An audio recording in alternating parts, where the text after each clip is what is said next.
Students, मैं ज्योति Parashar CS study point में आपका स्वागत करती हूँ। और आज हम जो 9th क्लास का फर्स्ट सेक्शन कंप्लीट कर चुके हैं, आज हम करने वाले हैं सेकंड सेक्शन। ठीक है बच्चों, आई होप सो आपको पहला सेक्शन समझ आया होगा। अगर आपको कोई डाउट है तो प्लीज़ मुझे कमेंट सेक्शन में लिख दीजिएगा, उसे मैं दोबारा डिस्कस करूँगी। अब हम क्या करते हैं, बिजनेस एक्टिविटी। किसके बारे में डिस्कस करेंगे? बिजनेस एक्टिविटी के बारे में। अब हम डिस्कस करने वाले हैं आपका जो सेकंड सेक्शन है, बिजनेस एक्टिविटी। ठीक है बच्चों, अब हम चलते हैं बिजनेस। बिजनेस क्या होता है, पहले हम इसकी डेफिनेशन कर लेते हैं। बिजनेस क्या होता है? Business is an organization in which, organization मतलब होता है बच्चे संगठन। क्या होता है?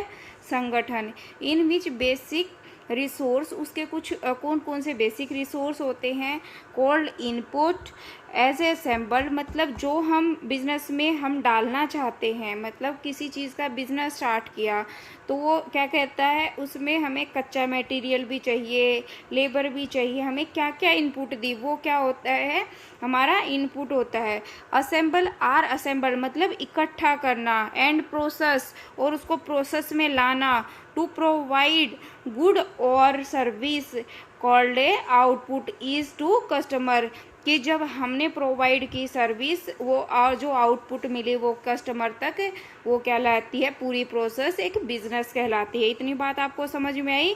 आप एक छोटा सा एग्जांपल समझ लो कि जब किसी ने बिजनेस स्टार्ट किया, कि कपड़े के बिजनेस स्टार्ट किया, तो उसने जैसे शॉपकीपर था तो उसने क्या किया, पहले तो अपने लिए आप जो जिस तरह के वो कपड़े रखेगा उसको पहले कपड़े कलेक्शन करने हैं, मार्केट में किस कस्टमर को कैसे कपड़े चाहिए, बच्चों को लेके तो वो कैसे कपड़े लेके आएगा, लड़कियों के कपड़े लेके आएगा, जो बॉयज़ के कपड़े लेके आएगा, गर्ल्स के लेके आने, तो वो उस तरह से उसकी कलेक्शन करेगा। फिर ये देखेगा कि मैं अकेला तो इसको नहीं संभाल सकता, तो वो 2-3 लेबर रखेगा। तो वो क्या है, उसमें पहले तो इनपुट कर रहा है ना, तो कस्टमर तक तो बाद में सर्विस प्रो करेगा। उसने पहले क्या किया, जो इनपुट थे वो असेंबल किए, मतलब इकट्ठा किए, फिर उसको प्रोसेस में लेके आए। इतनी बात आपको समझ में आई बच्चों? अब हम आगे चलते हैं, वो क्या कहता है। अब क्या है बच्चों, यहाँ पे बात करते हैं सर्विस बिजनेस की। किसकी बात करते हैं? सर्विस बिजनेस की। अब service business is a kind of business that provide a service to customer, कि जो चीज़ हम कस्टमर तक पहुंचाते हैं, मतलब ठीक है। Service types of frames offers and the professional skills, expertise, advice and other smaller product. Example of service and business are the lawyers, doctors, salon and. देखो इन्होंने मल्टीपल्स नाम दिए हैं आपको। सर्विस बिजनेस का मतलब क्या है कि जैसे किसी स्कूल ने अपना एडवर्टाइजमेंट किया, आपको स्कूल के बारे में कैसे पता चलेगा? ठीक है, आप कैसे बात होगी, आपको किस में, टीवी में ऐड देते हैं, या आपके जो पंपलेट होते हैं वो छुपवाते हैं, या अनाउंसमेंट कराते हैं, तो आपको वहाँ से पता चलता है कि ये स्कूल ओपन हुआ है। या फिर क्या है, किसी ने, डॉक्टर ने आपके एरिया में कोई शॉप खोली है, क्या खोली है, शॉप खोली है, तो वो क्या करेगा, अपनी पब्लिसिटी के लिए वो पंपलेट या जो फ्लेक्सिंग बोर्ड होते हैं वो वहाँ पे आपके वहाँ पे लगवाएगा। इतनी बात आपको समझ में आई कि सर्विस बिजनेस का क्या मतलब है? अब देखो बच्चों, यहाँ पे है मैन्युफैक्चरिंग और प्रोडक्ट भी। मैन्युफैक्चरिंग का मतलब क्या होता है कि जो आपने रॉ मटेरियल लिया, बच्चों देखो बाय किया, जो रॉ मटेरियल लिया, और मार्केट में, फ्रॉम ए मार्केट, आप कच्चे चीज़ को तो आप मार्केट में नहीं उतार सकते ना, कि आप कपड़ा लेके आते हो तो वो क्या है, सिलाई वाले को दे के आते हो, जो दर्जी होते हैं, आप स्टिचिंग जो करवाते हो वो किसको दे के आते हो ना, तो वहाँ पे जो कंप्लीट हो जाता है तो वो मार्केट में आता है। तो वो जो मार्केट में न्यू प्रोडक्ट मैनुअली यूजिंग ए मशीन आती है, या मैन्युफैक्चरिंग जो बिजनेस होते हैं, and use raw material, parts हो गए, कंपोनेंट हो गए, वो क्या होते हैं, असेंबल हो जाते हैं फिनिशिंग के लिए।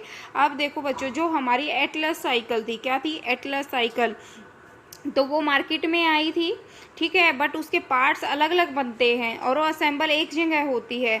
तो क्या है वहाँ पे, वो मैन्युफैक्चरिंग एक जगह बनते अलग अलग हैं और उसके असेंबल किए जाते हैं, ठीक है।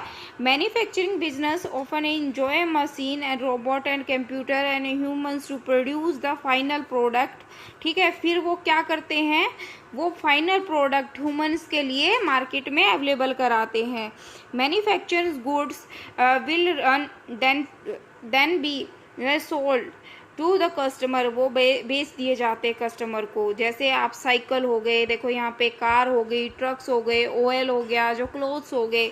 तो यहाँ पे बहुत सारी ऐसी इंडस्ट्रियाँ हैं जो कच्चे चीज़ें लेके आती हैं, कच्चा मटेरियल लेके आती हैं, और उनको क्या करती है, कम असेंबल करती हैं और फिर उसको कस्टमर के लिए अवेलेबल कराती है। ये बात समझ में आई।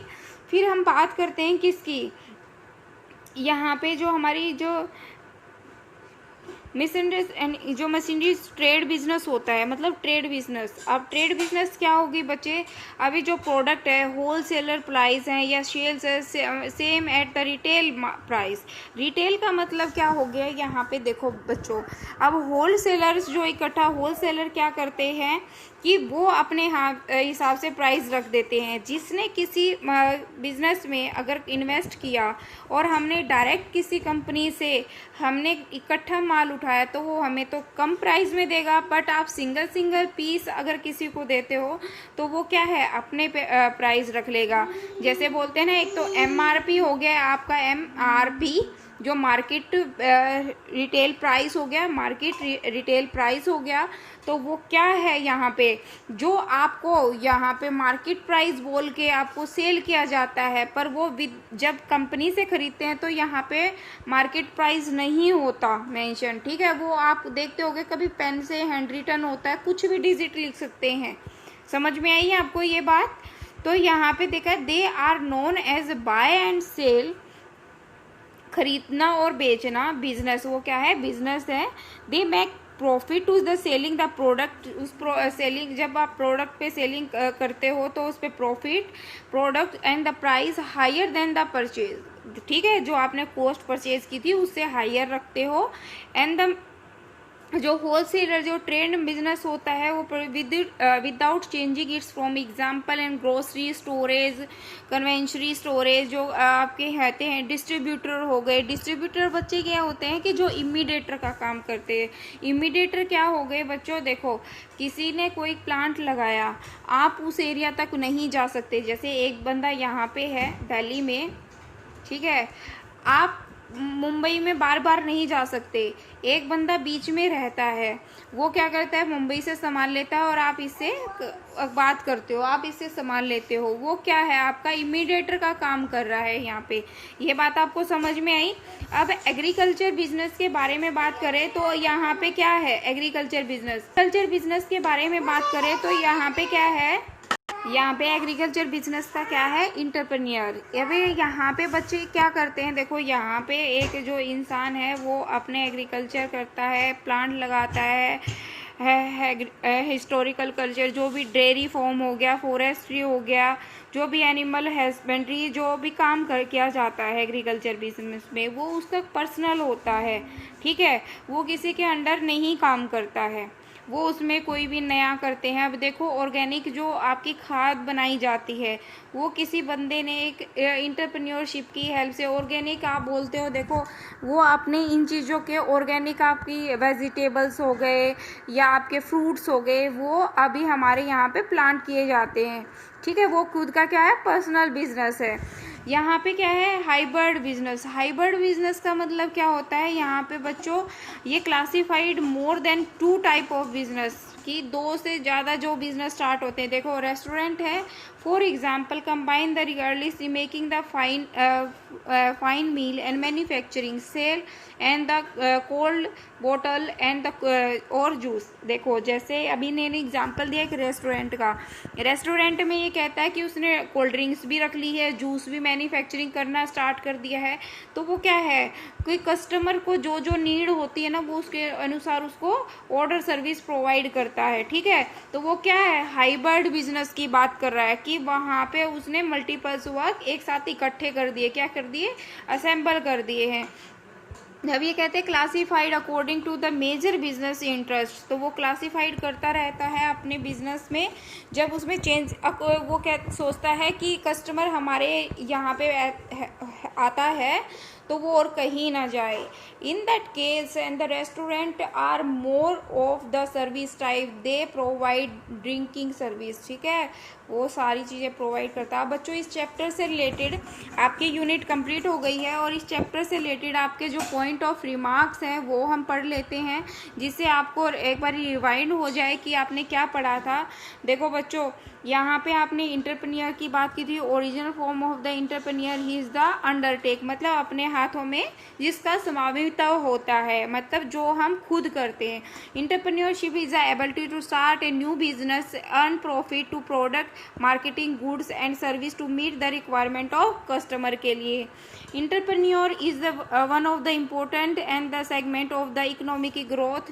ही is the person at the responsible sitting up the business और एंड द इंटरप्राइज। ठीक है, बिजनेस क्या है, एक ऑर्गेनाइजेशन है, वो रिसोर्स है, वो इनपुट को असेंबल करता है और वो क्या करता है, आउटपुट गेन करता है और कस्टमर तक पहुंचाता है। सर्विस बिजनेस क्या है बच्चे, ये हमें kind of business that provide the service to the customer. Manufacturing business क्या है, रॉ मटेरियल को, पार्ट्स को इकट्ठा करके उनको असेंबल करना, एक फिनिशिंग गुड देना। फिर यहाँ पे जो ट्रेंड बिजनेस होता है, जो आपकी मशीनरी डिस्क होती हैं, business is the buy and product to the wholesale price and the sell the same retail price पे, मतलब कि उसने कुछ खरीदा और आपको अपने हिसाब से प्राइस पे दे दिया प्रॉफिट के लिए। हाइब्रिड बिजनेस की अपने अकॉर्डिंग क्लासिफाइड करना 2 और 3 बिजनेस के अंदर। ये बात आपको समझ में आई बच्चों? आई होप सो आपका पॉइंट क्लियर हो गए होंगे और आपको समझ भी आ रहा होगा। ठीक है, आपको हर पॉइंट समझ आ रहा होगा बच्चों। अगर आपको कुछ भी समझ नहीं आता, फिर मैं आपसे कह रही हूँ तो आप मुझे कमेंट सेक्शन में बोल सकते हो कि मैम ये पॉइंट हमें डिस्कस नहीं हुआ है, प्लीज़ आप दोबारा से करा दीजिए। ठीक है, अभी हम क्वेश्चन की तरफ मूव ऑन करेंगे और समझेंगे कि ये क्वेश्चन हमें क्या कह रहा है। तो मल्टीपल चॉइस में ये कहता है बिजनेस इज ए या एन एक्टिविटी। क्या है बिजनेस हमारी? बिजनेस क्या है बच्चे? बिजनेस बताओ हमारी क्या है? इकोनॉमी की। ठीक है, what is the aim of the entrepreneurship? Entrepreneurship का एम क्या है बच्चे? वो क्या करता है? अर्न ए प्रॉफिट करना भी होता है और solve the customers need and the eventually, customer की नीड को फुलफिल करना, उसकी प्रॉब्लम को सोल्व करना। ठीक है, क्या है इसका? Both of the above answer है। ठीक है, अभी यहाँ पे हम बात करते हैं नेक्स्ट क्वेश्चन की। थर्ड क्वेश्चन हमें कहता है which of the following show the process of creating something new. ठीक है, वो क्या कहलाता है? Something new. वो क्या कहलाता है बच्चों? आपका इनोवेशन। क्या कहलाया? इनोवेशन। अब फोर्थ बच्चे बात करते हैं an entrepreneur into the cloth and business find out the reason is the history was not with the selling was a due to its and the cloth colour. What could be the best resource of this information. तो आपके वो ये पूछ रहा है कि जब आपने कोई बिजनेस स्टार्ट किया है तो आपके लिए, जब आप बिजनेस है तो वो आप किस लिए कैसे मार्केट में आपके लिए बेस्ट रिसोर्स क्या है इंफॉर्मेशन के? तो वो क्या है? सप्लायर। ठीक है, ठीक है, ये बात समझ में आई। अब नेक्स्ट क्या कहता है? एक successful is a entrepreneur and research you need. तो वो कैसे सक्सेसफुल है? तो उसके लिए क्या होना चाहिए? देखो, मनी भी होनी चाहिए, हार्ड वर्क भी करना है उसको, इनोवेशन, कोई ऐसा आइडिया भी होना चाहिए कि उसका बिजनेस प्रॉफिट में हो। ठीक है, मतलब उसको सारी चीज़ें चाहिए। ठीक, ओके, आई होप सो आपको समझ आ रहे होंगे, पॉइंट क्लियर हो रहे होंगे। 6 point the term entrepreneurship come from. क्या है? किस भाषा का है ये बच्चे? आप बताओ। ये फ्रेंच भाषा का है। किस भाषा का? फ्रेंच भाषा का। 7वां क्वेश्चन आपके लिए है, 7th question, most important factor in the framing A new business is. कि जो न्यू बिजनेस स्टार्ट करने के लिए आपके पास जो मोस्ट फ्रेमिंग क्या है? फाइनेंस, कि आपके पास फाइनेंस होनी चाहिए। कहते हैं ना कि जब आप कोई भी बिजनेस में आप इन्वेस्ट करते हो तो आपके पास फाइनेंशियली एक हमें कंडीशन ऐसी होनी चाहिए कि उसमें आप इन्वेस्ट कर पाओ। आई होप सो बच्चों आपको पॉइंट क्लियर हुए होंगे, आपको ये यूनिट समझ आई होगी। हम नेक्स्ट वीडियो में नेक्स्ट पार्ट के ऊपर अपने सेकंड पार्ट के ऊपर मूव ऑन करेंगे। अगर आपको कोई डाउट है तो प्लीज़ मुझे कमेंट सेक्शन में बताइएगा, और अच्छे लगते हैं कंटेंट तो अपने फ्रेंड सर्कल में सब्सक्राइब और लाइक करने के लिए बोलिएगा। Thank you so much.